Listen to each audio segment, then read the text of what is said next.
Welcome to USA Football's Coach and Coordinator Podcast, where top football coaches from around the country share their stories, philosophies, concepts, and strategies to help you get better on and off the field.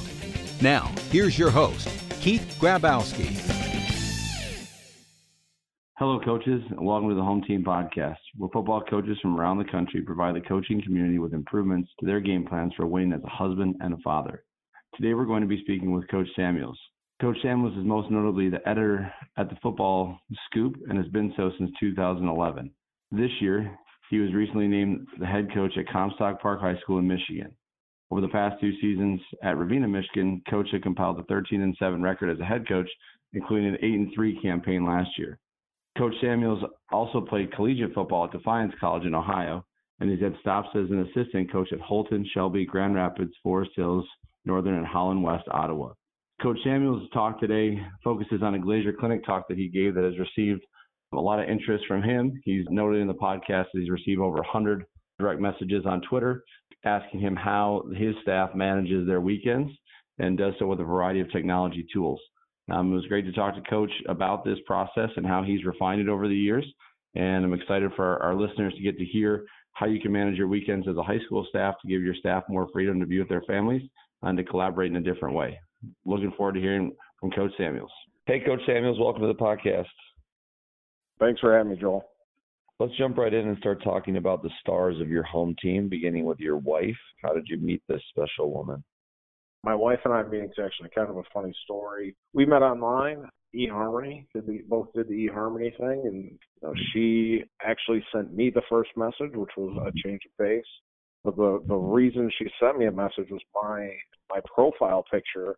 We had just gotten done with the Football Scoop tour of the Big Ten, a bunch of Big Ten facilities, and I'm a big Michigan State fan, so when we were in East Lansing, took a picture with Coach D'Antonio in his office, and I used that as my profile picture so I could ward off kind of some of the Michigan fans because I didn't want to deal with any of that.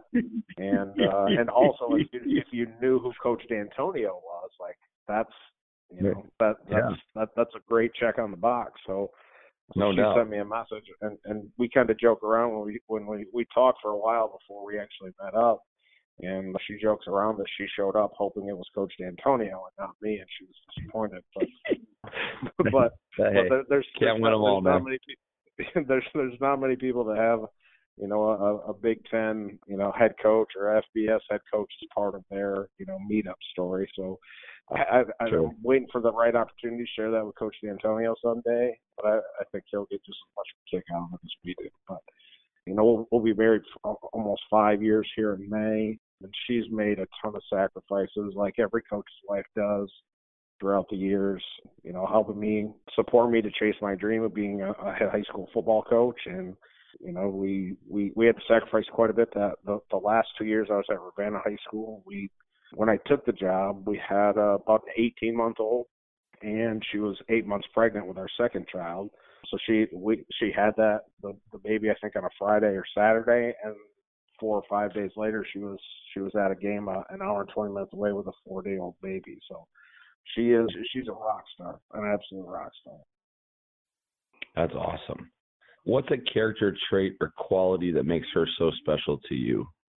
She's flexible. Mm-hmm. There's always a give and take, like there is in any marriage. And I think especially when you're a head coach, and you want to get up in the weight room and be around the kids in the morning, but your wife's got a workout schedule in the morning.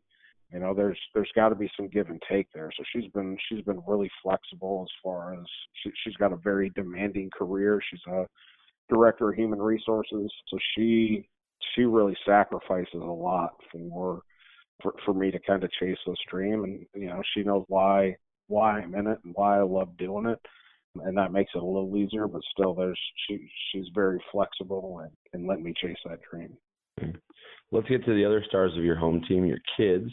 Tell me maybe their names, their ages, and what makes each of them so unique to you. Yeah, so Griffin is 3, and he's as far as my head coaching career is he's been through it all, and he grew up as a Ravenna Bulldog, and we really enjoyed our 2 years there, and in all honesty, when I was considering the my new head coaching job, I've been on the job like a month or two. Comstock Park High School here in Michigan on the north side of Grand Rapids. I thought he was going to be the toughest one to get to make the move, because he loved his blue and white. He loved being a Bulldog. He had really, at 2 and 3 years old, had some really unique connections with kids on the team, and always had a tradition after the game to give nuts to everyone on their way off the field, and the kids look forward, or the players look forward to it. So I figured he was going to be the toughest one to convince that this was the move, but he was all in. And like I said, we're big Michigan State fans. Comstock Park's green, so that made the transition a little easier. And he's been all in there. He hasn't been up to see the field or anything like that. It's still pretty new. And then Grady's about 18 months, and he just started playing football recently, so he doesn't really know what's going on, but he's a football lover for sure.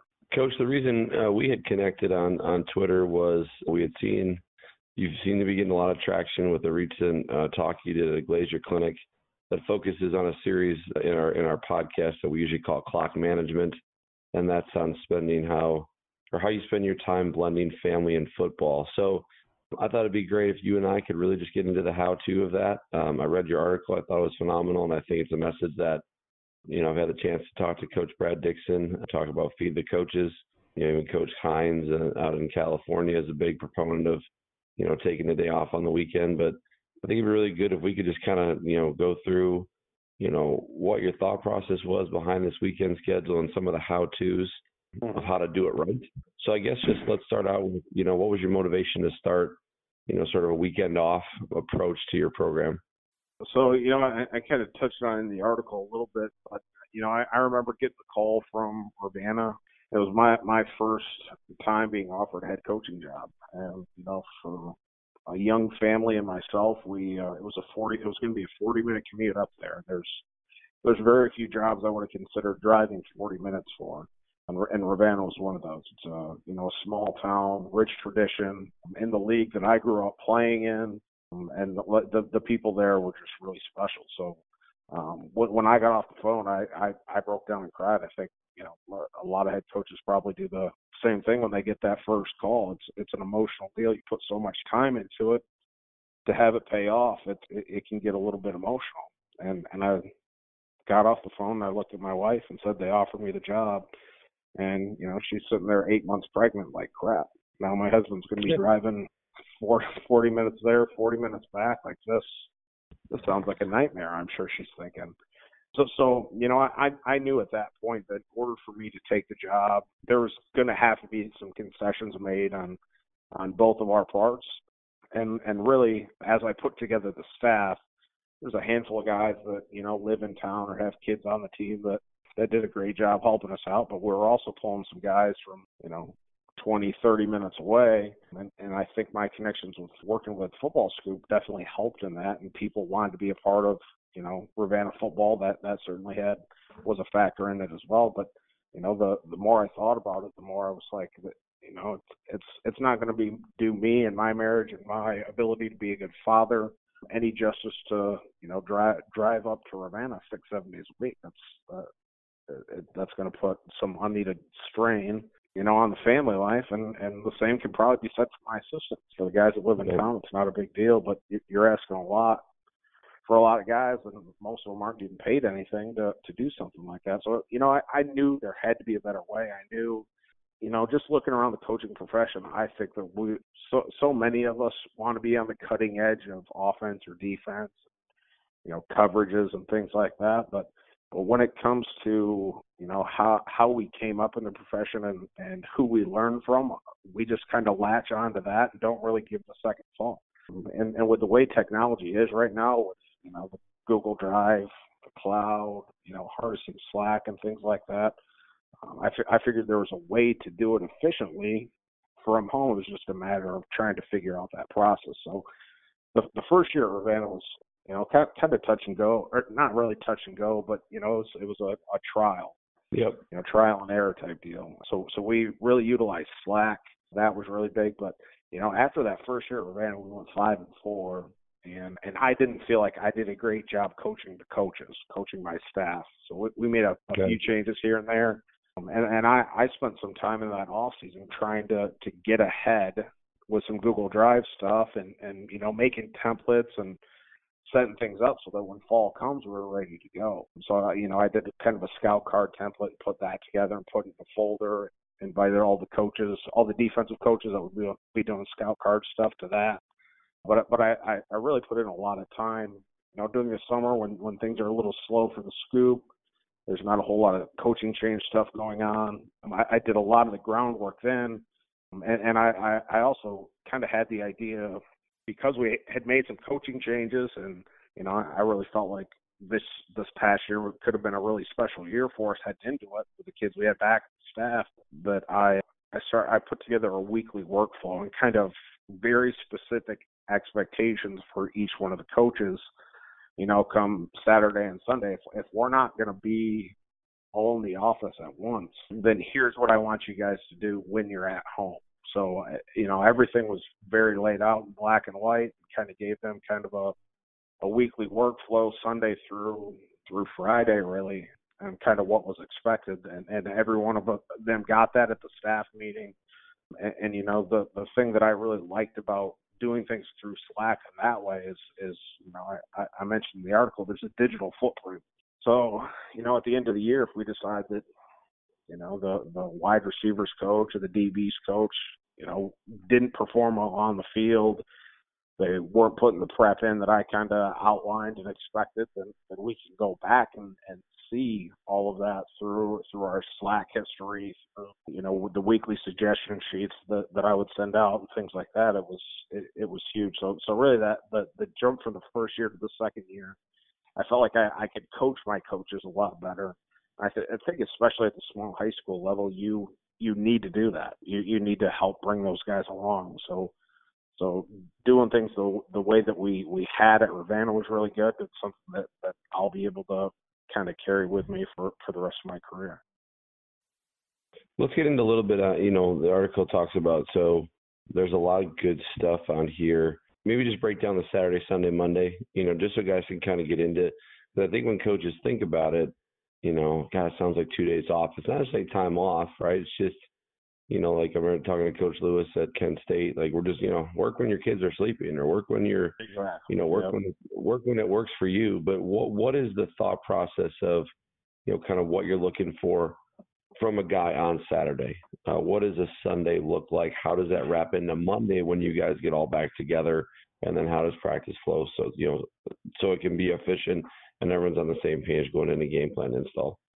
Yep. So Saturday for me, I'm pretty plugged in college football wise. I mean, I'll watch our game from Friday with games going in the background, but so much of my job is knowing what's happening in college football, between coordinators and head coaches and assistants.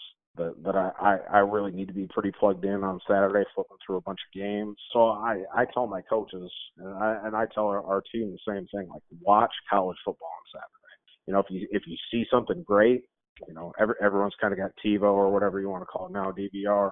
Rewind it, video it, put it in Slack.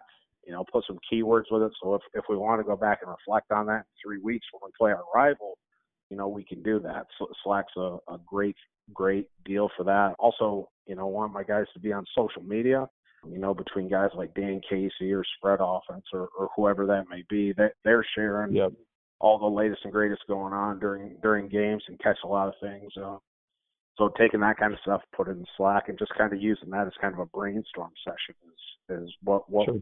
We utilize Slack for on Saturday.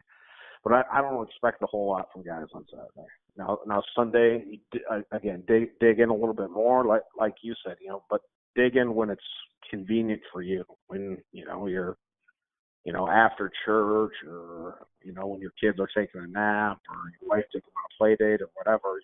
Everyone's schedule's so different. Just be able to dig in when you can, add to that offensive suggestion sheet when you can. For the defensive guys, I want them to, along with myself, be labeling the formations, try and get a first run through of their, run scheme stuff, their explosive plays. And we would send a lot of stuff into Huddle Assist, but I found that that's so hit or miss. It's a whole different story. But we want to find the explosive plays and their formation stuff, tendency stuff on Sunday is really what we're looking for. So that's kind of the first run through is finding all that stuff. Offensive guys, I want them to fill in the suggestion sheet. So you're watching the upcoming opponent. What do you like? What formations do you like? Is there new stuff we can add? Is there a tweak to a route concept that could get these guys? And then I also want right under the don't like column is stuff that they like is the don't like column. So I can hop on there and be like, hey, our empty set isn't going to be any good this week, or we need to be more of a slide protection team this week. So, stuff like that, stuff that stuff we need to stay away from. So now when I go to make the script on Tuesday, the play call script for practice, I know what my guys like, what they don't like, and really those guys are as tied in as you can be to their players. So the quarterback's guy's got a really good beat on the quarterback, but I'm not necessarily working with all the time, so he knows what he likes and what he's comfortable with. So and I really think that, and I've been a part of staffs where you feel like your opinion isn't valued, and that's one of the main reasons guys leave jobs. Is they don't feel valued. So you need to find a way to give your coaches a voice, and for us, that's our weekly suggestion sheet. And again, that's a digital footprint. So in 6 weeks, if our quarterbacks guys are filling stuff out for 4 weeks, we got a problem. And that's on me to not let it get that far. But that's really Sunday, digging into that kind of stuff. Monday, we backed off this past year and made it more of a mental day. Yep. Our staff structure is we've got an offensive staff and a defensive staff. We don't have a varsity staff and a JV staff. So, Tuesday is an offensive emphasis day. We'll spend 2/3 of the practice on offense. And about 2/3 of the way through, we'll switch. And the defensive guys will come work with the varsity. And the offense will work with JV. So that way, in theory, those guys are hearing those same coaching points for 4 years. And you're getting great quality instruction. So that's our Tuesday. But Monday's heavy on film. I harp really hard on championship effort. And some guy, I know Florida, they say relentless effort, but to me, championship effort is unmistakable. If you want to win a conference title or a state title, it looks a certain way. So we want to point out, though, we'll have a cut up every Monday with our championship effort plays and plays that are unacceptable. So guys see it every day when they come in on Monday. So we go through that. We watch, a little bit of game film. I'm not a guy that's going to sit there and watch the game film with them from beginning to end. I want cut ups so that we got stuff we can teach from all the time. And then, from there we'll go out and we'll do a walkthrough and kind of a fix-it session. Actually, before we go out, if there's anything new we're going to introduce that week, we're going to go through it on the whiteboard, talk through it, show examples of college teams running it from Saturday, that kind of stuff. And then we'll go out on the field and we'll walk through it. And then by Tuesday, we'll be able to run through it. So, I think it's kind of the Nick Saban belief in that you go through it in a meeting room, you walk through it, and then you can execute it at full speed. That's kind of the thought process we brought. But Monday, offensive, defensive walkthrough, installing anything new, walking through it. It's a little more than a traditional walkthrough. But, the other really unique thing we do on Mondays is we do what we call a circle of pain. So at the end of practice, everyone circles up. And on Sunday, the other thing we ask coaches to do is to watch that game film and count all the lows and softs of players and missed assignments. So they chart all of those and then chart all their championship effort plays. So anyone that played in that game the previous Friday will come to the middle of the circle one by one. I'll go through numerically, and I'll call Doug Samuels to the middle, and I'll whisper in his ear the number of lows or softs or missed assignments he had. Say it's 7. So he has to stand in front of his teammates and be accountable for his actions on a Friday and say, hey, my name is Doug Samuels. I let the team down 7 times. And then I'll chime in as the coach and say, hey, he had 5 championship effort plays, so you guys owe 2 down-ups. So I get them chopped and we do 2 down-ups, and then it's on to the next guy. But, it's building in the immediate accountability for your performance on Friday. That's been really good for us. And the really cool thing is, as you know, you make a playoff run or something. I've been part of staffs that have done it that, you know, make it to the semis. You start with guys that have more championship effort plays than missed assignments. So now you start adding stuff to the bank, yep. and you end up in the plus column, which is really kind of a cool thing. So, awesome. So that's kind of what our Monday looked like, and then Tuesday's offensive emphasis, Wednesday's defensive emphasis, Thursday, you know, the traditional walkthrough, and then Friday's payday. Coach, you know, this is with like you said, with all the technology, you talk about Slack and workflow and cloud and Google Drive and templates. Has any of your staff had a hard time adjusting to this thought process or getting on board with, you know, maybe not meeting in person and kind of doing things independently? Yeah. So, you know, when I came into Ravenna, they had been a Power I team for, I think, 30 or 35 years. Okay. So I come in, we're running, you know, spread, no huddle, RPO, you know, stuff. So a lot of things changed very fast. So we went through some growing pains that first year. I can remember sitting down and having a talk with one of my coordinators and being like, hey, you know, we were playing a triple option team, and I think Sunday I kind of asked what the plan is on Slack. All Sunday I didn't get an answer. Monday's walkthrough I didn't get an answer. And like we had to sit down and be like, hey man, this, like you knew this going in. We're going to communicate on Slack. We're not going to waste time sitting down in meetings and stuff. And he didn't even realize that there was a message. So, you know, I think the guys that have a harder time with it are sometimes the older guys that have just kind of done things a certain way for a long time. But I just see tremendous value in it. I think, you know, giving guys more time to spend around their family and work on their own accord, it takes some trust, but I think it helps to create that culture of accountability that's very valuable.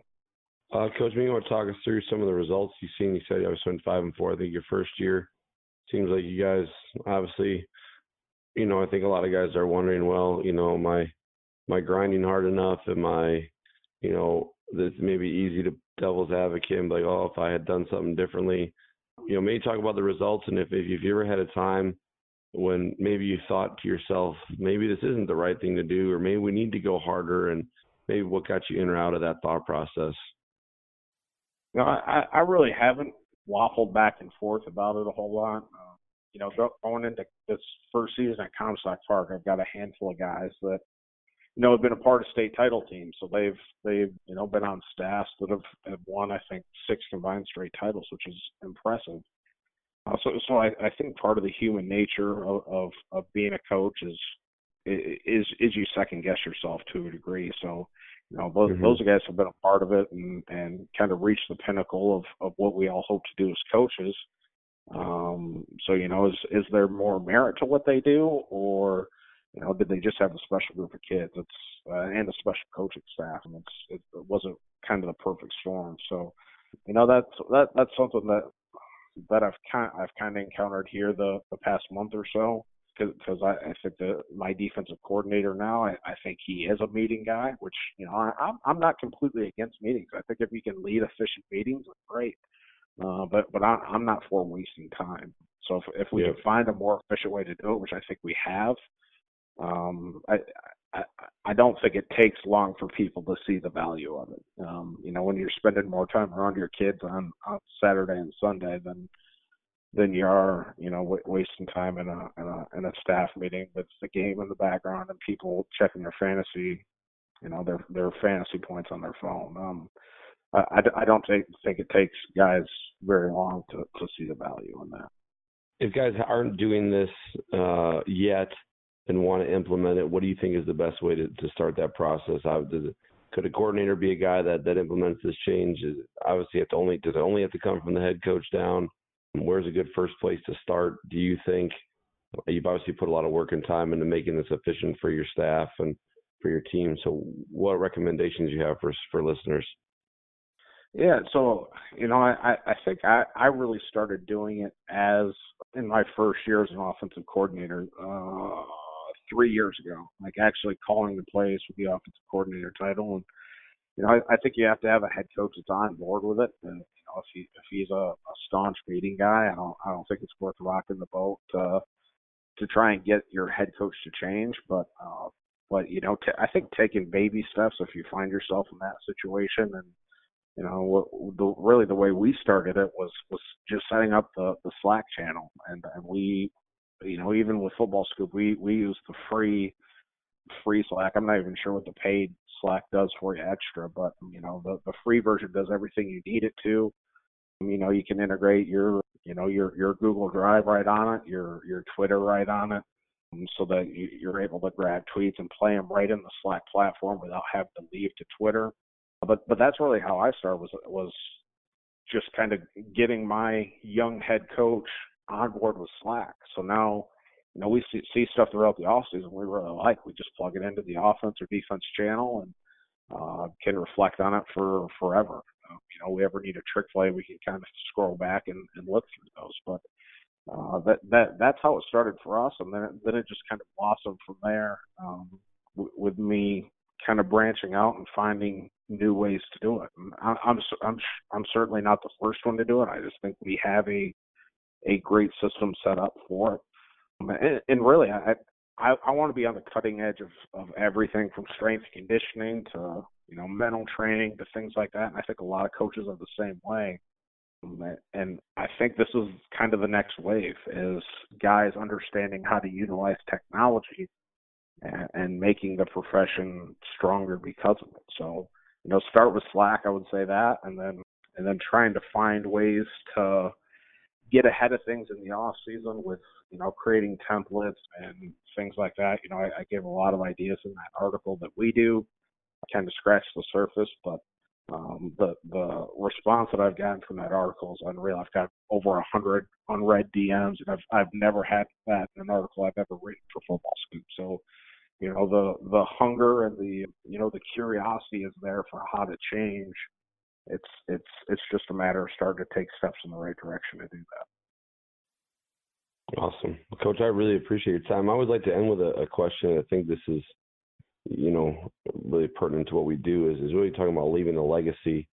And I think you're trying to do that, not just on how to coach and how to lead coaches and giving them their time back. But the question I always ask at the end is called victory formation. And it talks about the outside world. When they look at a coach, we usually judge them based on the wins and losses or accomplishments of their players. But the potential legacy a coach can have on his players and his family is much more than anything that can really be measured. And what legacy or impact are you striving to create through coaching that you couldn't do in any other profession? I think it's giving kids the tools to confidently and courageously deal with adversity. There's times in everyone's life when you're going to hit an adverse situation, and I think sports and football specifically are a great way to teach that. First and foremost, I want my kids to have the kids that I coach to have great memories of playing football, but I also want them to have the tools to confront adversity when life throws it at them. I think those are the two words. I could lose every game as a head coach and still live a happy life, but I think the worst thing for a coach is number one, if you're graduating players and they don't have positive memories playing for you, and then number two, if they leave your program and don't have the tools to deal with what real life throws at them in terms of adversity, I think those are the two worst things, that like nightmare situations for me as a coach. Those are right up there as my biggest fears. So that's what I want my legacy to be. Awesome. And what's the best way for guys to reach out to you if they have more questions about what we talked about today? Yeah, so Twitter, even though the DM inbox is a little full right now, is probably the way I'm most active. At Coach Sam's with a Z. That's probably the best way to get at me. Okay. Sounds good, Coach. We really appreciate your time. It's been an awesome session, really, on the how-tos of organizing your weekend schedule to be effective. And we hope more guys will take advantage of what you created and build on it and make it even better and be useful for their staffs and, more importantly, for their families. So we appreciate it. Thanks for the opportunity, Joel. Anytime, man. Thanks for listening. Be sure to check out all we're doing on Twitter at FBDEV Coach. Follow me on Twitter at Coach K. Grabowski. And check out our systems for tackling, blocking, and defeating blocks at footballdevelopment.com. Thanks for listening to USA Football's Coach and Coordinator Podcast. For more resources, visit the Coach Performance Center at usafootball.com.